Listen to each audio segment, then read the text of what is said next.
In this episode, we have daily news from Europe. 3 topics today. We'll spend about 2 minutes on each because we value your time. First, incredible hype around strange toys in Berlin. Second, tense summit between the European Union and China. Third, loud calls from senators in America to investigate actions of the former administration. We'll discuss all this now. Please subscribe to the channel if you haven't yet. It's important for growing our daily channel about events in Europe and even more important for you, so you don't miss the most crucial news tomorrow and in the future. Even if today it seems like nothing special, tomorrow there could be news that changes your whole life forever. And now to the first topic, hype around Labubu toys in Germany. In Berlin, the first store of the company Pop Mart opened, where they sell these plush monsters with big eyes and sharp teeth. People stood in huge queues under rain and wind. Some came from other regions, like Bavaria or Saxony, to buy these toys. Queues started forming several hours before opening. Fans brought umbrellas and folding chairs. Before, Labubu could only be bought online, and now there's a real store in the center of Berlin. This caused a real boom. Hundreds of people waited in line despite bad weather. The company Pop Mart plans to open 2 more stores in Berlin. This trend is not just in Germany. Such toys hang on bags all over the world, from China to London and Barcelona. In China, collectors have long been crowding in stores, and now the wave has reached Europe. Bloggers on TikTok and Instagram fuel the interest, filming videos of joyfully unboxing boxes. In Amsterdam and London, there were similar queues at openings. These toys have become a cult, though they look quite strange, but people like collecting them. The store in Berlin opened yesterday and immediately gathered a crowd. Experts say such popularity is linked to viral marketing and collecting. Some fans even fight over rare models, but in Berlin, everything went peacefully. This shows how trends from Asia are capturing Europe. You know, this story with Labubu amuses me because in the world there are so many serious things, and people stand for hours under rain for plush monsters. But there's something cute in it, right? It reminds me of how in childhood we all hunted for favorite toys, and now adults do the same. On one hand, it's funny to see adults coming from afar to buy a figure with teeth that could scare a child. On the other, it unites people, creates a community of fans who share videos and stories. In Europe, where everything is so practical, such hype adds color to everyday life. Imagine Berlin, rain, and a crowd with umbrellas waits for doors to open, like at a concert. This says that even in tough times, people need joy, even in the form of a strange toy. But here's the irony. While China exports these toys, Europe struggles with trade deficit, but more on that later.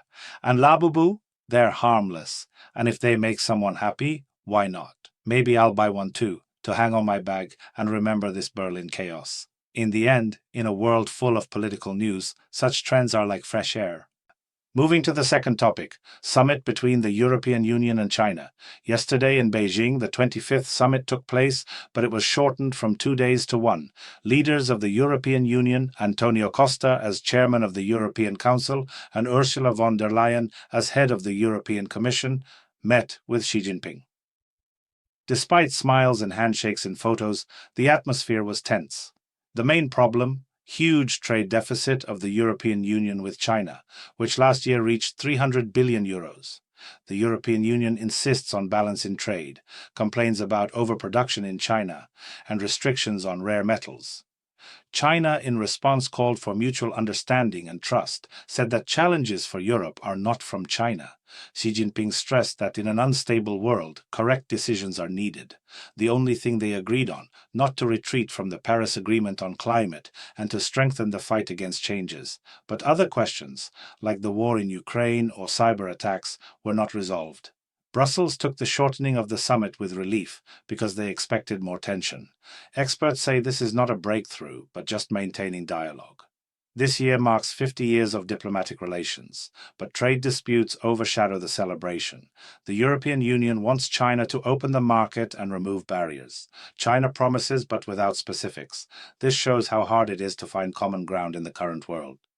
This meeting in Beijing leaves mixed feelings, but I see in it the strength of the European Union, which doesn't give up and defends its interests. Imagine, leaders arrive, smile, but behind it, Firm talks about money and fairness. 300 billion deficit. That's no joke. It affects jobs in Europe. Good that von der Leyen and Costa directly said about problems, not hiding. And climate?